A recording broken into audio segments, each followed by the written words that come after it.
Salut à tous et bienvenue dans cette nouvelle vidéo. Dans une vidéo précédente, je vous ai parlé de mon échange à UNCW. Cependant, dans cette vidéo, je vais vous partager mon expérience de stage à New York. Bon, vous l'avez vu dans le titre, donc c'est pas une très grande surprise.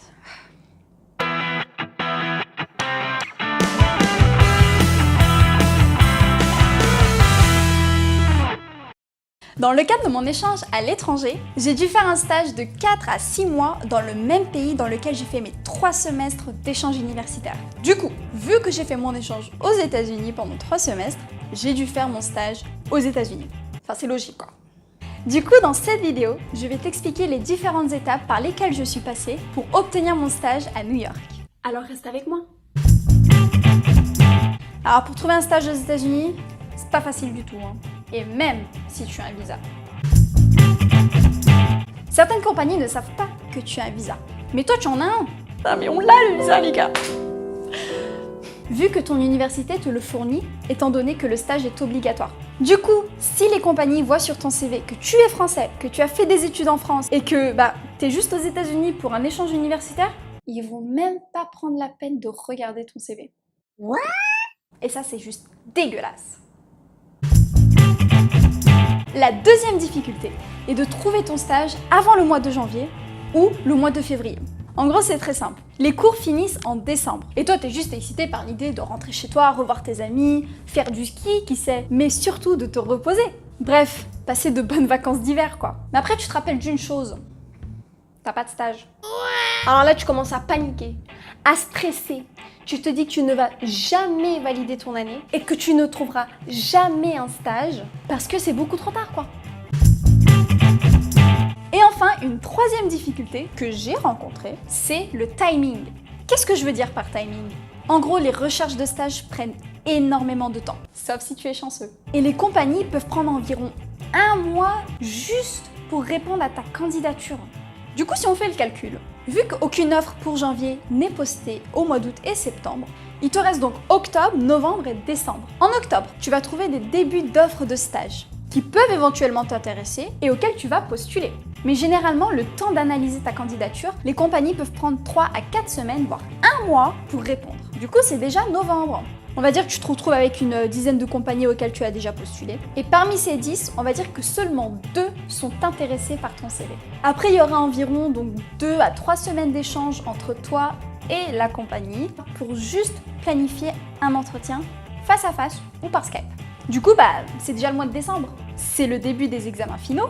Donc tu vas commencer à mettre tes recherches de stage de côté pour te focaliser sur tes examens. Et après, c'est le drame. Tu te retrouves en mi-décembre avec les 2 compagnies qui t'ont contacté et l'espoir d'avoir une réponse positive. Et en plus de ça, tu stresses parce que janvier approche. C'est compliqué, Donc voilà, ça c'est en gros les 3 difficultés que j'ai rencontrées lorsque j'ai fait ma recherche de stage. Mais hey! Pas de panique! Parce que j'ai la solution.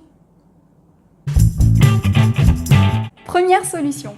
Pour éviter que les compagnies pensent que tu n'as pas de visa, sachant que tu en as un, mentionne-le sur ton CV. Par exemple, sur mon CV, j'ai bien mentionné que j'ai un visa J1. Crois-moi qu'en faisant ça, tu auras beaucoup plus de chances que les compagnies te contactent pour un stage, du moins qu'ils regardent ton CV. Deuxième solution. Dans mon université, la décision du jury se fait le 25 septembre. Du coup, techniquement, tu peux trouver un stage qui commence en février et qui finira donc en août. Tu peux même faire un stage qui commence en mars, mais ça va être chaud. Donc si tu passes le nouvel an, que c'est déjà le mois de janvier et que tu n'as toujours pas de stage, techniquement, il te reste tout le mois de janvier pour en trouver un. Dans ce cas-là, je te conseille de ne pas rester en France et de retourner aux États-Unis pour ta recherche de stage. Car ça sera beaucoup plus facile pour toi de te déplacer dans une autre ville aux États-Unis. Et vu que c'est janvier et que tu auras déjà fini tous tes cours, tu pourras consacrer plus de temps à ta recherche de stage. Donc t'inquiète pas, ça va bien se passer. Troisième solution. Pour le problème du timing, fais-moi confiance, ça sert à rien de passer ton mois d'août et septembre à rechercher des stages. Tu n'en trouveras pas. Et c'est normal parce que la plupart des positions ne sont pas ouvertes à partir de ce moment-là. Les compagnies ne recherchent personne, du moins la plupart des compagnies. Du coup, fais-moi confiance et profite de ces 2 mois pour améliorer ton CV, ta lettre de motivation. Et si c'est le cas dans ton université, demande de l'aide au Career Center. C'est un bureau qui aide les étudiants pour tout ce qui est en rapport avec les recherches de stage, les recherches d'emploi, voire même améliorer ton CV et ta lettre de motivation. Donc prends avantage de ces services parce que c'est gratuit. Aussi, alors là ça va être très très triste à dire. Donne-moi un mouchoir s'il te plaît, donne-moi un mouchoir. Merci. Tu vas passer ta vie sur LinkedIn. Ça peut paraître triste, hein, mais crois-moi, je parle par expérience. Hein. L'astuce sur LinkedIn est de mettre des mots-clés.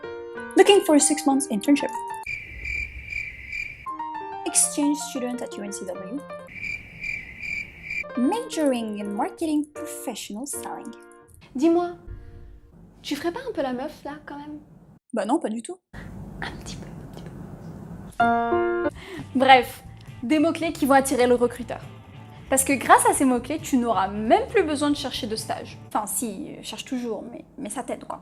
Et tu seras extrêmement surpris. Mais grâce à ces mots-clés, tu n'auras même plus besoin de chercher des compagnies ou de gratter les employés sur LinkedIn quoi. Parce qu'en quelques mois, tu vas recevoir des messages, genre 1 ou 2 quoi, mais t'as compris. De la part de certains recruteurs qui sont intéressés par ton CV et ton profil LinkedIn et qui peuvent même te proposer une position dans leur boîte. Ah non mais ça c'est tellement kiffant. Je sais pas pourquoi j'ai pris le drapeau. Bref, en tout cas, c'est les astuces que je peux te donner. J'espère qu'ils vont t'aider. Et crois-moi, si tu écoutes pas mal de mes conseils, ils pourront beaucoup t'aider à trouver un stage à New York. Donc voilà, c'est les 3 difficultés que j'ai rencontrées lorsque j'ai fait ma recherche de stage. Vraiment trouver un stage, c'est super stressant. Surtout quand le stage est obligatoire. Surtout quand ton diplôme est remis en question, quoi. Par exemple, moi, ma compagnie m'a accepté le 5 janvier, quoi. Donc oui, j'ai connu la période de stress pendant le mois de décembre. Et voilà tout le monde, c'est la fin de cette vidéo. J'espère qu'elle t'aura plu. Si tu as n'importe quelle question en rapport avec un stage à New York, par rapport à un stage aux États-Unis, laisse un commentaire. Abonne-toi. Allez, peace. Ah au fait, j'ai oublié de te dire, une autre vidéo sur les différentes choses que tu peux visiter à New York arrive très prochainement sur notre chaîne. Alors reste connecté.